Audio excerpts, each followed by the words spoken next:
Queria dizer para você parabéns pelos seus 106 anos, tá? Eu sempre brinco assim porque igreja é povo, é gente. E então nós fazemos parte dessa história. E hoje pela manhã a gente começou a estudar algumas marcas, não é, de relevância que as 3 primeiras igrejas, né, do Senhor Jesus no mundo, as grandes igrejas do Senhor Jesus no mundo, nos ensinam. A igreja de Jerusalém, de Samaria e de Antioquia. E a gente viu a primeira grande marca, que era líderes que inspiravam, né, líderes que marcavam a vida dos outros. E a gente viu que esses líderes tinham algumas qualidades. Então a gente aprendeu que eles eram cheios de bondade, cheios do Espírito Santo, cheios de fé e cheios de ousadia para proclamar o Evangelho. Então fomos desafiados pela palavra, se queremos ser uma igreja relevante, a sermos nós esses líderes nesse mundo. Porque eu falei que a sociologia nos ensina que todos nós temos um raio de influência de no mínimo 15 pessoas que nós de alguma maneira lideramos. Então você, com os seus 15, precisa ser alguém cheio de bondade, né? Cheio do Espírito, cheio de fé e cheio de ousadia para proclamar o Evangelho.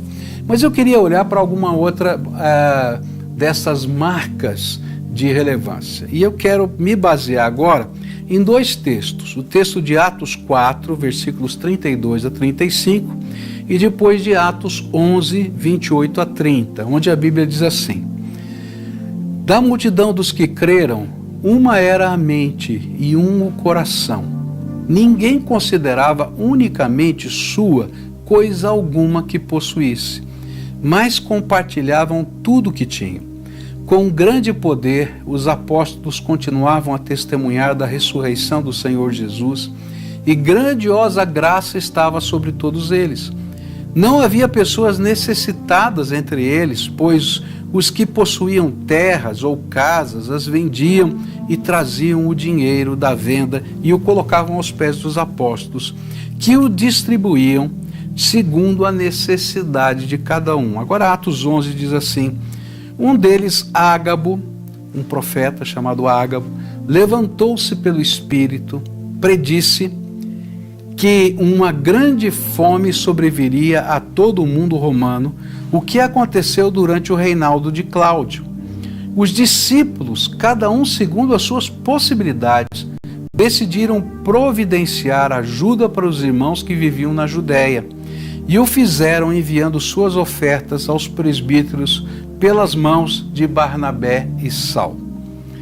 É interessante perceber que outra característica dessas 3 igrejas que eu citei de manhã, Jerusalém, Samaria e Antioquia, era a sensibilidade com as necessidades das pessoas.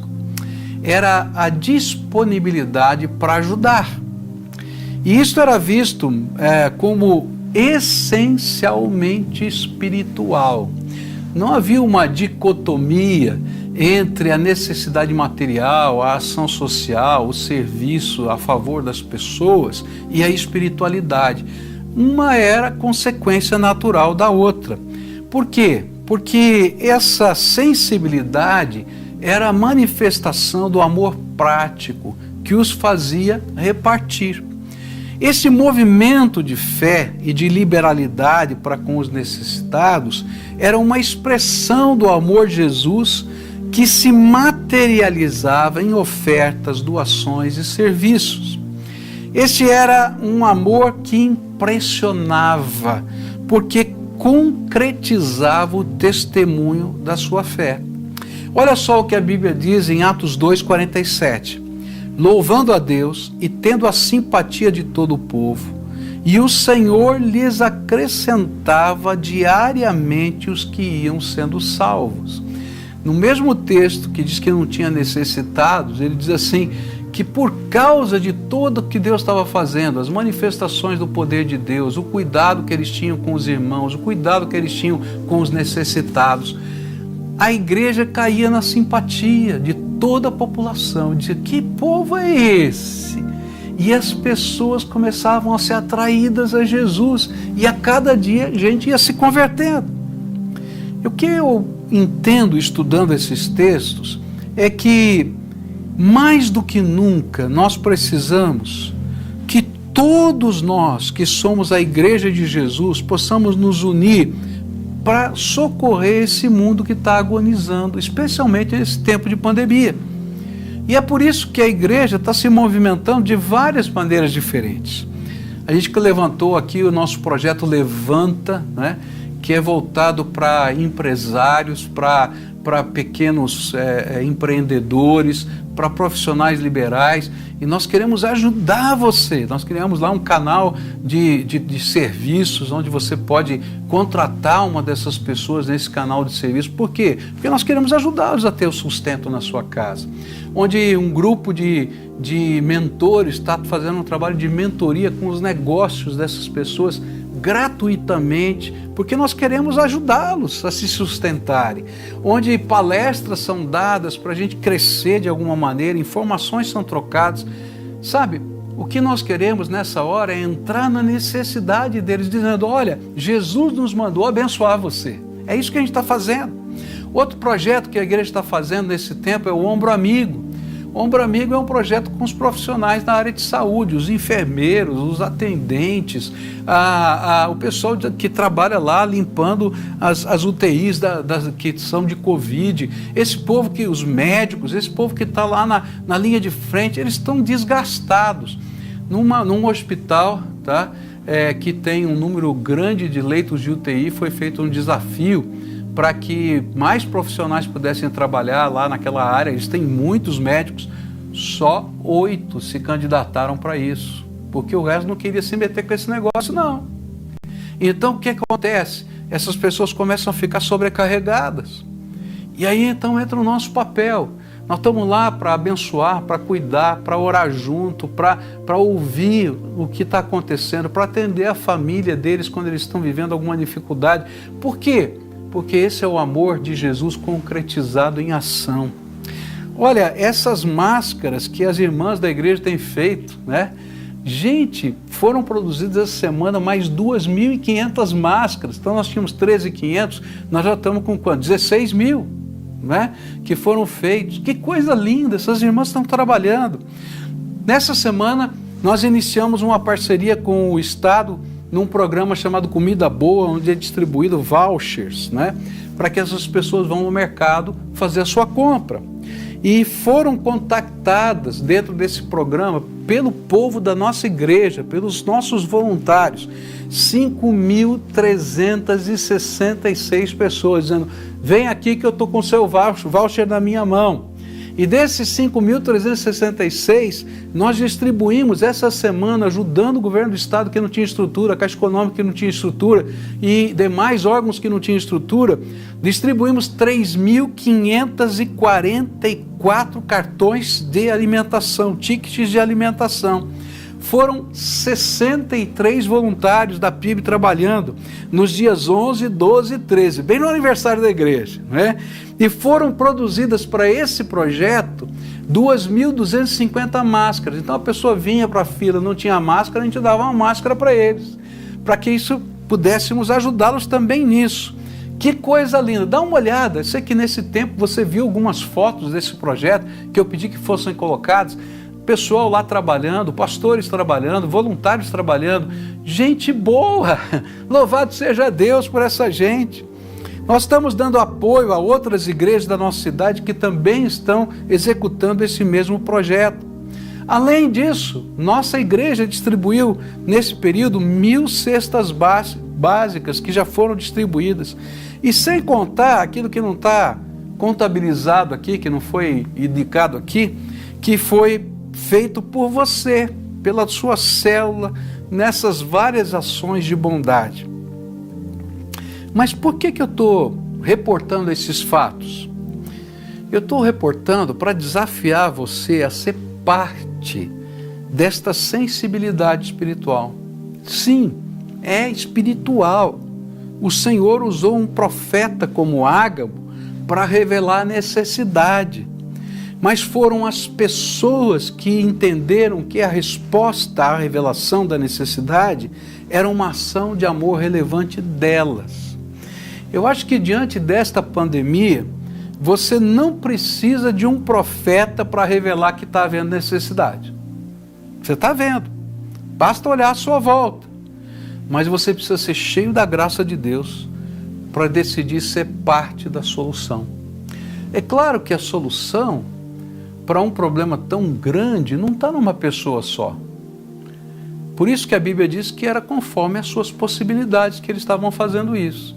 Mas sempre, cada um de nós podemos ser parte da solução na vida de alguém. E é disso que o Evangelho está falando. Igreja relevante é quando o povo de Deus se levanta para ser parte da solução na vida de alguém. E não precisa nem mandar, porque é pelo Espírito Santo que a gente está fazendo isso. A gente vê a necessidade de dizer, eis-me aqui. E a gente se coloca ali. Quando eu olho para isso, eu digo que nesse tempo Deus está querendo levantar voluntários. Pessoas que se disponham a correr o risco. Esses 63 irmãos correram o risco. Atenderam 3.500 e tralalá pessoas. Correram o risco. Não adianta eu dizer para você que não correu o risco. Correram. Eles correram sim, mas eles entendiam que fazia parte da missão deles correr esse risco para abençoar alguém. Alguém tem que fazer isso. E eles decidiram fazer diferença nesse processo. Nesse tempo, nós precisamos de recursos, de gente que possa investir em todos esses aspectos diferentes da obra, para que a gente possa levar o socorro àqueles que de fato necessitam. Nós precisamos de intercessores. Eu não sei se você viu uma foto que passou aí de alguém orando com outra pessoa na fila. Sabe por quê? Porque essas pessoas estão carentes, não só do alimento, mas estão carentes da graça de Deus, dos milagres de Deus. Nós precisamos de gente que seja evangelista, que possa ir lá anunciar a boa palavra da esperança que nós temos em Cristo Jesus. Nós precisamos de você para sermos de fato uma igreja sensível às necessidades das pessoas. Só pessoas podem ajudar pessoas. As instituições são frias. As instituições podem levantar meios, mas só pessoas ajudam pessoas. Porque gente precisa de gente. E Deus nos colocou como gente agente da graça dele nessa terra. Então, o Senhor quer levantar você nesse tempo. Uma outra característica, uma outra marca de uma igreja relevante é aquela igreja que não teme entrar pelas portas abertas pelo Espírito Santo de Deus. Olha só o que a Bíblia diz em Atos 11, verso 18. Ouvindo isso, não apresentaram mais objeções e louvaram a Deus dizendo, então Deus concedeu arrependimento para a vida, até mesmo para os gentios. Deixa eu explicar o que estava acontecendo. Deus estava mudando o mundo da fé. Os judeus nunca foram evangelizadores. Se alguém desejasse se converter, era esta pessoa que desejava se converter que deveria procurar a fé. O judeu não ia evangelizar ninguém. Mas, com Jesus, essa diretiva mudou. Ele havia enviado os seus discípulos para todo mundo para anunciar a salvação. Mas a mentalidade daqueles nossos primeiros irmãos judeus não conseguia ir tão longe. Eles achavam que deveria irem apenas para o mundo onde estavam os judeus e encontrar o mundo disperso dos judeus, para que eles conhecessem Jesus. Mas o Senhor estava olhando para toda a humanidade, mas eles não conseguiam ver isso e não conseguiriam chegar tanto. Como lidar com os que não conhecem um único Deus? Eles não sabiam como evangelizar. Como lidar com aqueles que adoram os deuses pagãos? Que perigo vai ser fazer uma mistura entre deuses pagãos e agora entender que só existe um único Deus.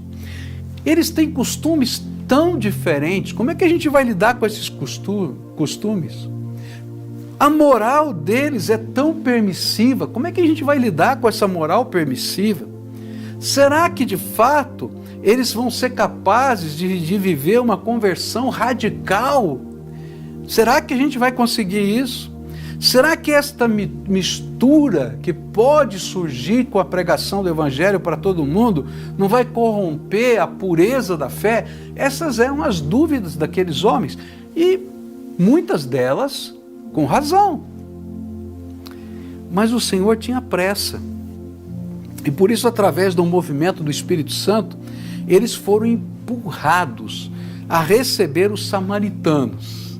E aí começaram a se converter samaritanos, porque os evangelistas da igreja foram dispersos de Jerusalém com a perseguição e eles chegaram a Samaria e ali pregaram o evangelho e as pessoas se converteram e sinais de Deus aconteceram. E aí os líderes da igreja diziam assim, o que está acontecendo lá em Samaria?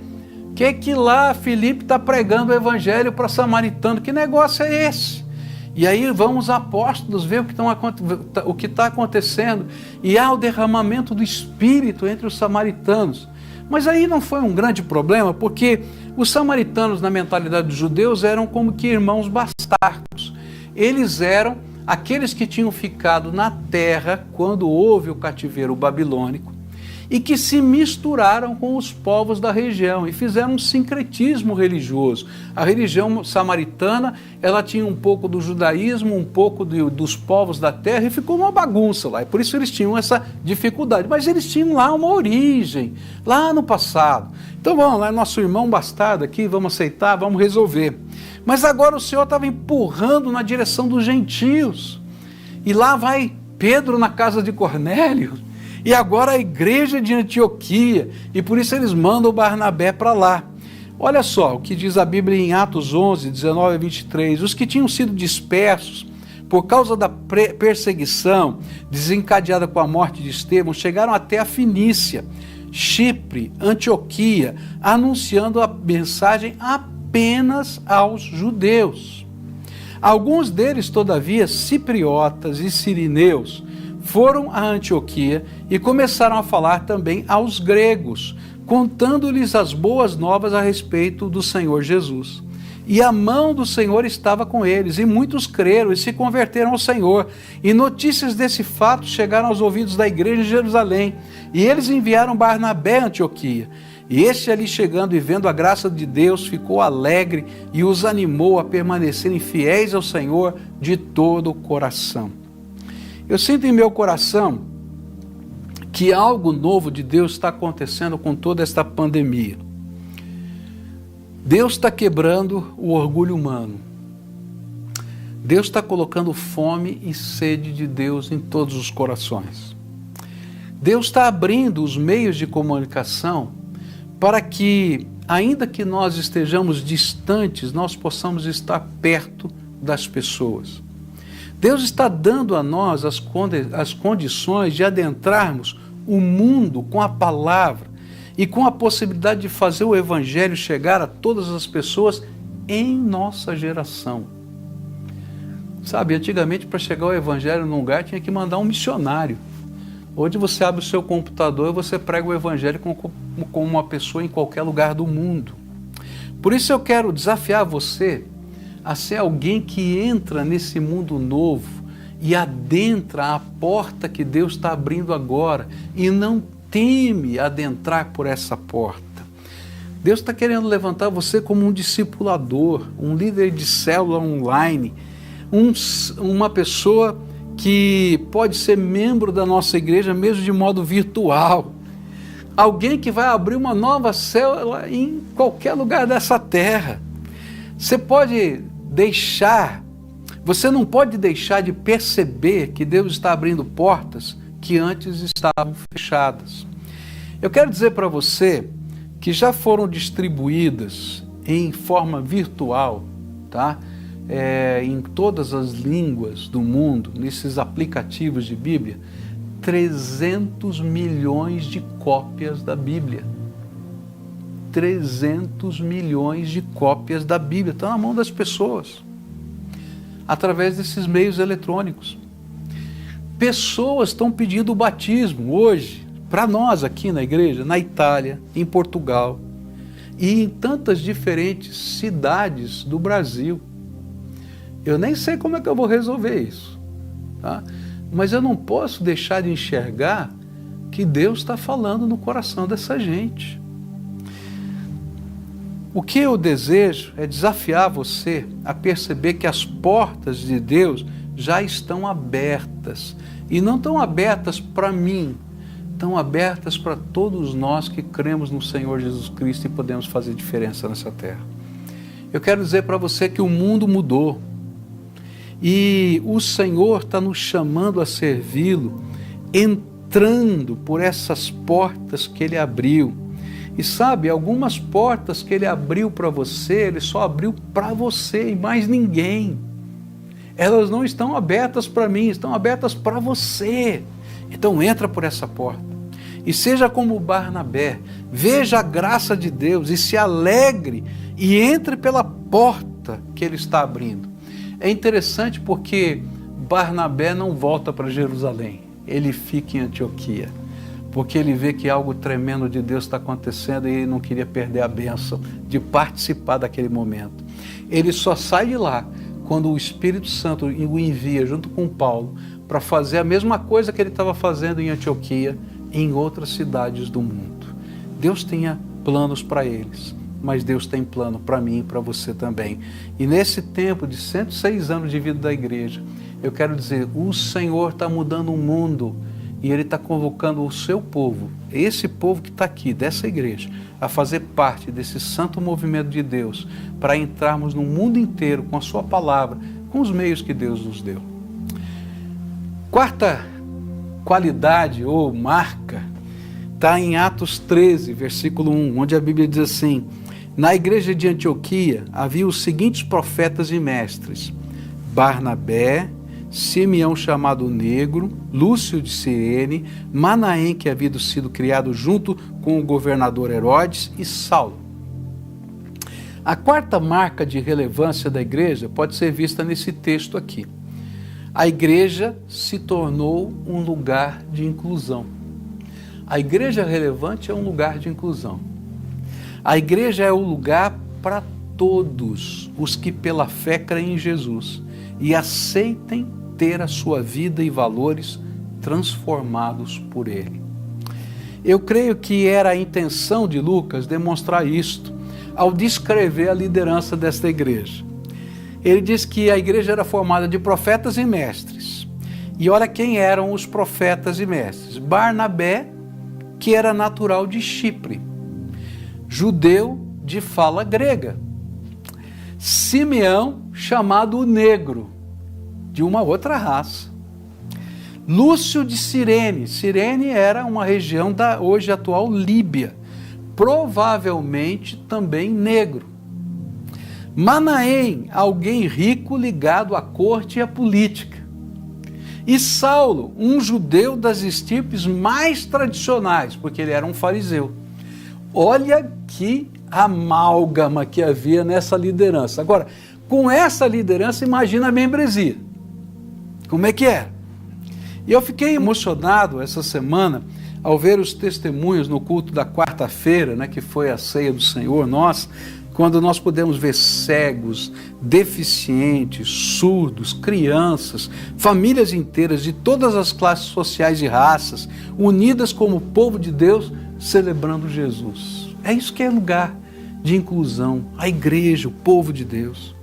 Eu sei que ainda falta muito para nós sermos de fato inclusivos, porque tem tantas dificuldades que nós temos que aprender a lidar com elas, não é?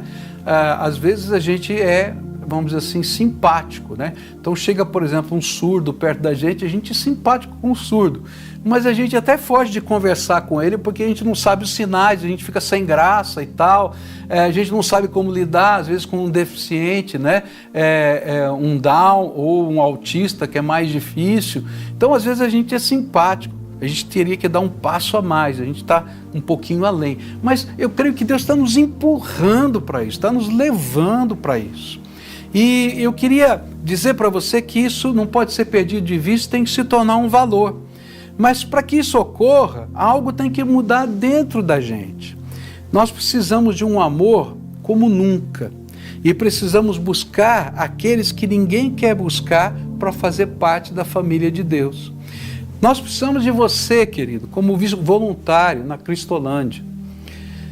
Sabe, eu sei que está em isolamento social, mas esse povo está na rua precisando comer, e toda quarta-feira a gente tem trabalho com eles, né? E que quarta-feira de manhã eles vão lá lavar roupa, tomar banho, vão lá almoçar no nosso centro de triagem lá no portão. A gente precisa de voluntários, a gente está lá com um missionário sozinho fazendo tudo isso. Nós precisamos de voluntários que possam ser treinados para trabalharem com autistas.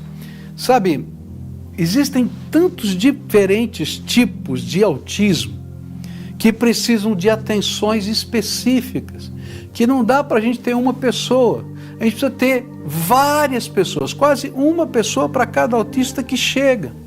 E tem vários autistas que já frequentam a nossa igreja. Louvado seja Deus, é como se Deus dissesse: ô igreja, acorda aí. Mas eu preciso de gente que queira ser treinada para isso. Sabe uma outra coisa que a gente precisa, é muito simples. Você não vê muitos cadeirantes na igreja. Na quinta-feira você encontra muitos cadeirantes. Sabe por quê? Porque eu não tenho motorista para o ônibus que vai buscar os cadeirantes em casa e vai levá-los de volta. Então eu preciso de gente que queira fazer isso. Mas isso é só o começo, pois inclusividade é, antes de tudo, uma atitude de amor que precisa tomar o nosso coração. E essa atitude foi uma grande luta na igreja de Jerusalém.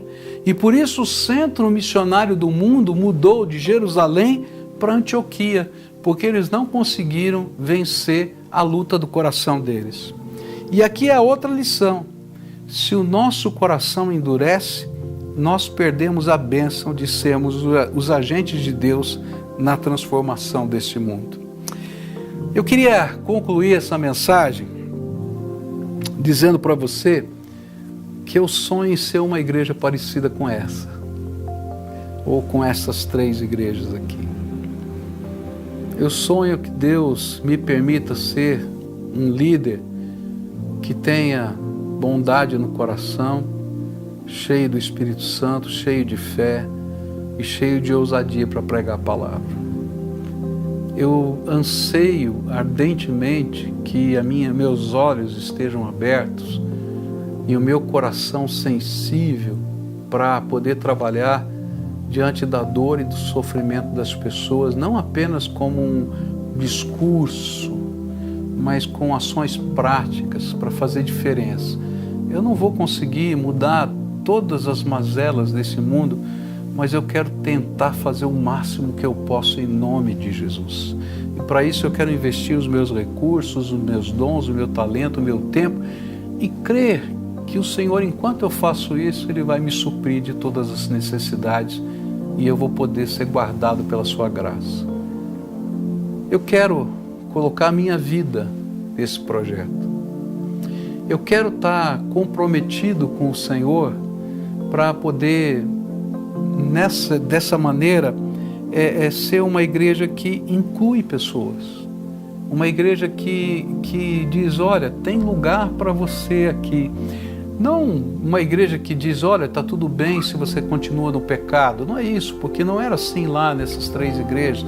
É dizer: ó, pecado é pecado, vida cristã é vida cristã, mas tem lugar para todo mundo aqui, porque eu creio num Cristo que transforma, num Cristo que faz diferença na nossa vida, num Cristo que pega aquilo que todo mundo diz que não tem jeito e faz acontecer algo novo na vida dessas pessoas.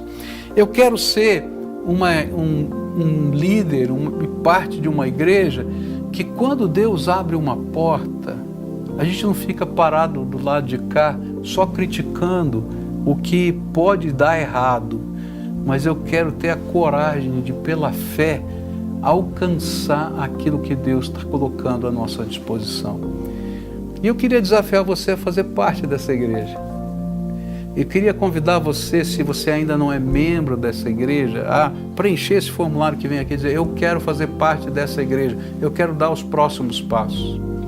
E se você já faz parte, a ser capacitado, a ser treinado para ser um líder para ser um discipulador, um líder de célula, a fazer o centro de formação ministerial, a concluir as várias áreas e etapas que nós temos de treinamento. Isso dá para fazer online, gente, dá para fazer da sua casa. Eu preciso que você se disponha e deixe o Senhor trocar a sua vida. Por isso, logo depois eu quero orar, consagrando você ao Senhor. Hoje é tempo de consagração. Eu vou orar por consagração. Sua vida no altar de Deus, sua vida no serviço do Senhor, a sua vida se permitindo ser moldado pelo Espírito. Por isso, logo depois que essa música for cantada, eu vou orar por você. Mas enquanto essa música está sendo tocada, cantada, você está participando, entra nesse link, toma lá o seu compromisso. Eu não sei qual vai ser, eu quero me tornar parte dessa igreja, eu quero ser discipulado, eu quero me tornar um líder, então vou participar da escola de líderes, eu vou participar do centro de formação, eu quero me dispor a ser um voluntário, a servir, a ajudar. Sabe, Deus tem algo muito especial e o tempo está correndo e o momento da oportunidade é agora. Se disponha e deixe usar o Senhor a sua vida. Tanto para fazer no mundo ao meu redor e a cura para a alma vive em mim. Não posso me calar, nem me acovardar, no poder do Espírito proclamarei tua salvação.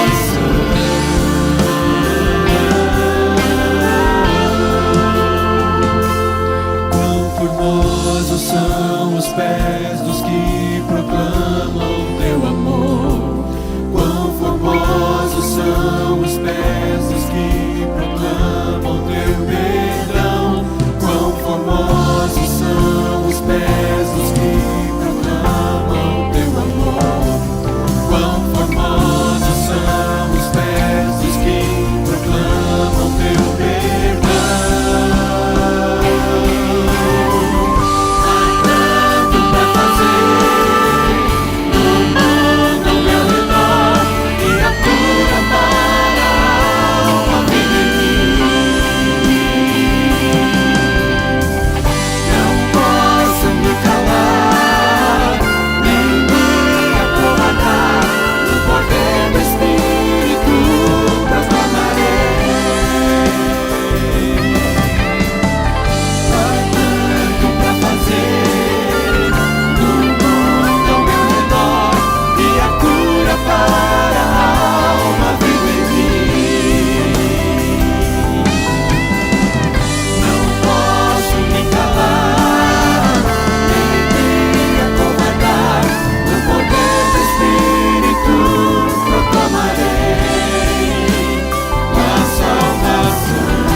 Vamos orar juntos? Se você já preencheu a sua decisão, ore comigo assim. Senhor Jesus, nesse tempo, eu quero dedicar ao Senhor esta vida. Esse irmão, esta irmã, esse homem, essa mulher, esse jovem, essa criança, eu não sei. Eu não consigo estar pertinho deles, eu não consigo olhar para eles, eu não consigo sentir de longe o que eles estão sentindo, mas Tu podes, Senhor. A limitação, Pai, da distância não impede o Senhor de tocá-los agora. Por isso eu quero te pedir, Pai, assim como um dia o Senhor me tocou, e assim como um dia eu entendi o chamado do Senhor e eu fui tão impactado pela presença do Teu Espírito que nunca mais eu tive dúvida do propósito do Senhor para a minha vida. Eu quero te pedir que da mesma forma, nessa hora, o Senhor derrame o Teu Espírito Santo sobre os Teus filhos. Que a unção do Senhor comece a escorrer da cabeça até a ponta dos pés. E eles sejam revestidos dessa graça. E que nesta hora o Teu Espírito esteja falando com o coração deles, com a alma deles, que o Senhor tem planos, propósitos, que a mente deles e os olhos espirituais sejam abertos para enxergar o chamado, o direcionamento, a investidura de autoridade que o Senhor está dando.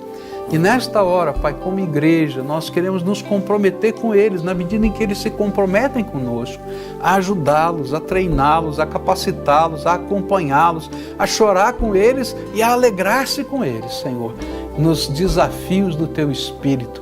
E eu sei, Senhor, que veremos a grandeza do Senhor na vida dessa gente. Abençoa o Teu povo. É aquilo que eu oro em nome de Jesus.